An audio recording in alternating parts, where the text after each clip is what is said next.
That's when you buy lost hats? Half off. Ooh, shoes too. That is the clearance rack. Just kidding. Keep track of those hats though. This is Mount Vesuvius. It gives us a great view of the dunes in their entirety. About 2,000 square acres in total. About 3 miles from north to south, about 1.5 miles east to west. They're split into 3 sections, all owned and operated by the state of Michigan. Farthest north we have the ORV area. A few vehicles driving around up there. We get dune buggies, sand rails, quads, ATVs, SUVs, school buses, cars. You name it, we've seen it up there. Both driving around and stuck. The middle section is our pedestrian-only section, so you and the family want to walk around on the sand dunes. This is where I would steer you towards. On the north side of Silver Lake, there's a DNR parking lot with a set of stairs that actually go right up onto the dunes. It's very beautiful. If you do want to make the journey out to Lake Michigan, like I said, it's about 1.5 miles, which equates to about a 3-day journey. It will be uphill both ways as well.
doing? Smile.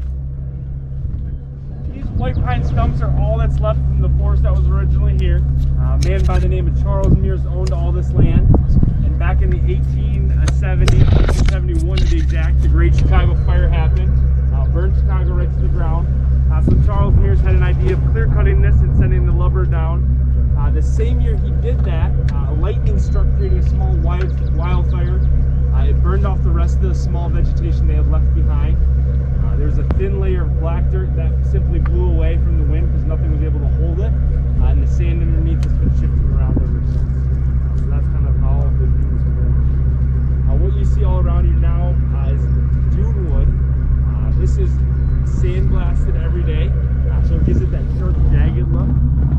Unlike its cousin driftwood, which just simply moves around from city to city. If you are heavily medicated like myself, you can see figures in the dune wood, or if you just got a great imagination. Off to your guys' left, we have my friend the Cyclops. Okay.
Just off the coast here, gets down to about 310 feet deep.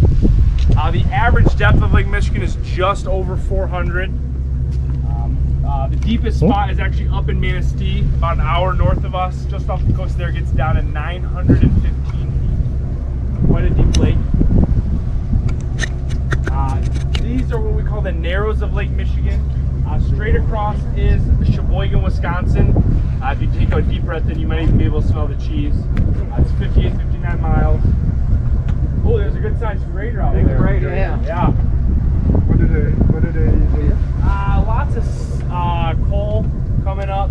A lot of stuff goes down to Gary, Indiana. Center, so they bring stuff up and down. That's a good size one, though. The point that we're sitting on is called Little Sauble. Little Sauble, and then the town of Ludington actually sits on Big Sauble. Both those points stick out into Lake Michigan about 7.5 miles from the rest of the state. Because of this, we were getting loads of shipwrecks in the 1800s. So back in 1873, the state of Michigan decided to put lighthouses on those points and help out. Up north, they have Big Sauble Lighthouse in Ludington. It stands about 110 feet tall. Just south of us, maybe a half a mile down this beach, is Little Sauble.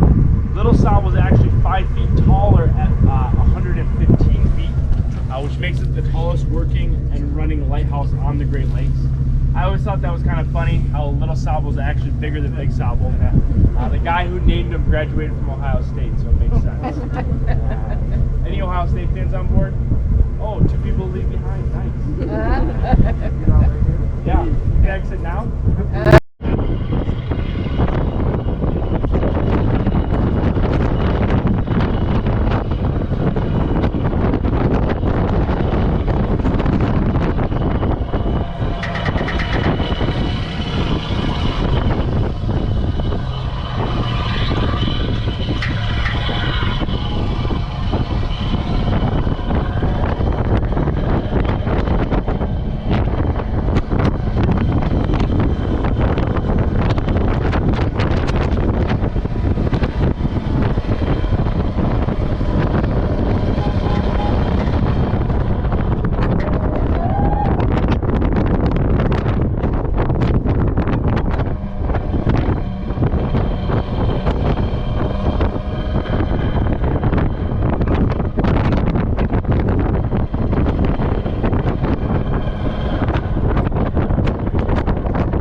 wildlife out here.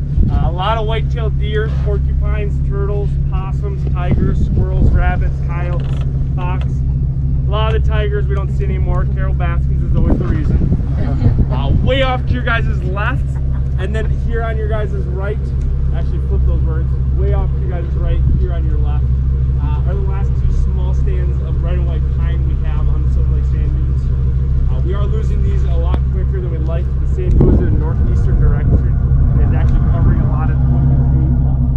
You can see a few of these trees right here on the shore, or on the edge that are almost fully covered. Because the Lake Michigan's so high, we get a lot of standing water. You've probably seen some pockets.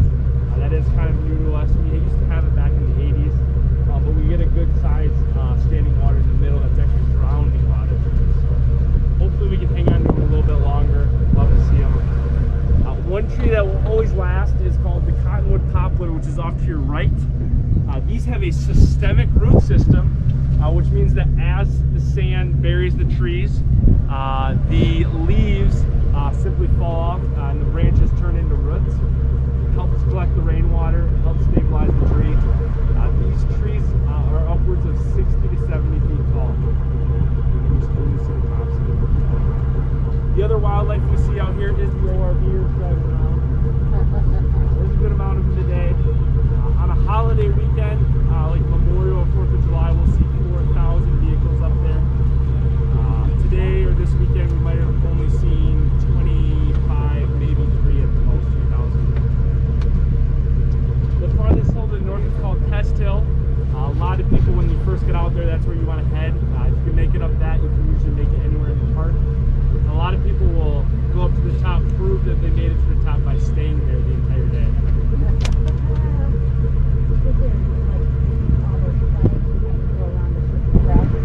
Yep, so the eastern side of the sand dunes is all directional southbound. The eastern or the western side is a lot more flat and open, and you can kind of zigzag in there. Yep.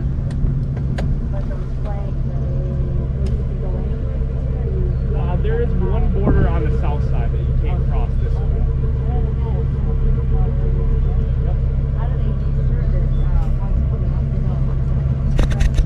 So like I said, it is just southbound directional coming this way, but some of these smaller hills over there, you know, unfortunately we do get accidents.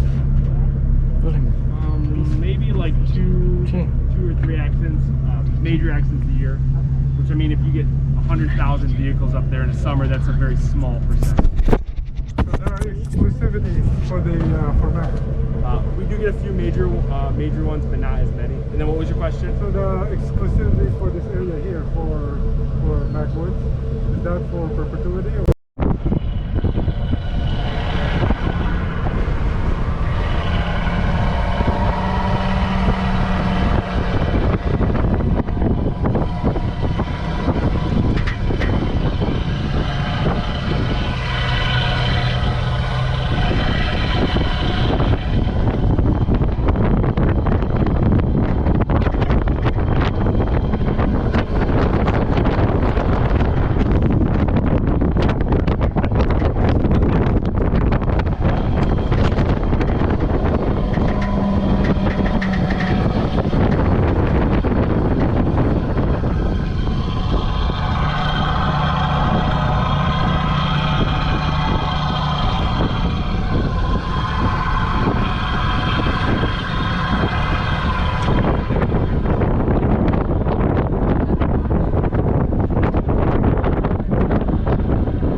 This is Silver Lake behind us. Silver Lake only averages about 15 to 20 feet at its steepest spot. People think that the lake will fill in. I believe it's going to fill in from the bottom up. Sand blows onto it every year and actually settles to the bottom, so it gets shallower every year. We do get a great drop off on this whole western shore. If you take a few steps out, you might only be knee height to waist height deep in the water.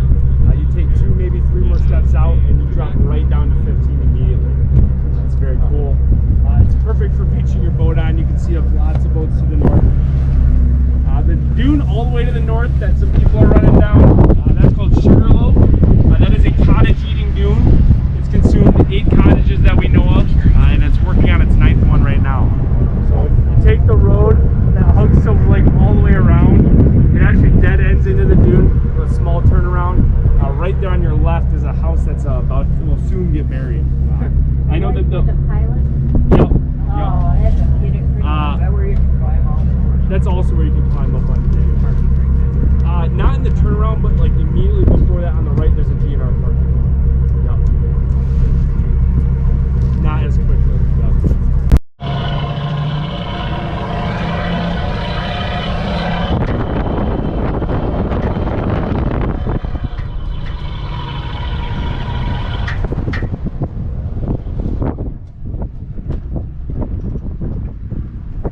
Like I said, we're only going to be here about 5 minutes. Feel free to leave whatever you like in the vehicle. This is also a great time to even out that mass van line.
does conclude our ride. Get you guys back to the gift shop.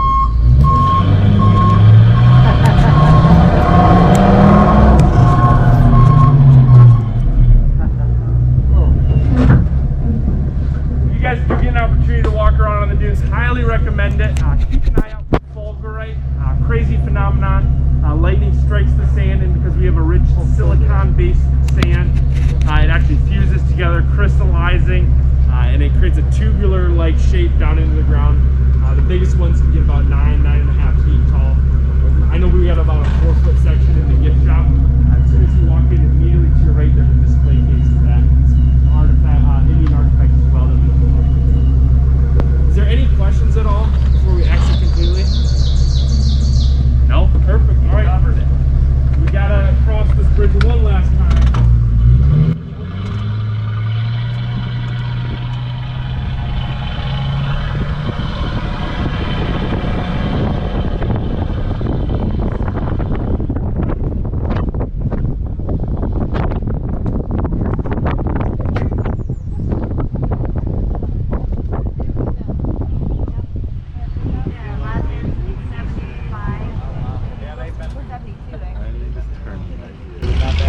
This is the complaint department. If you got a problem with the ride, you can step out now. This is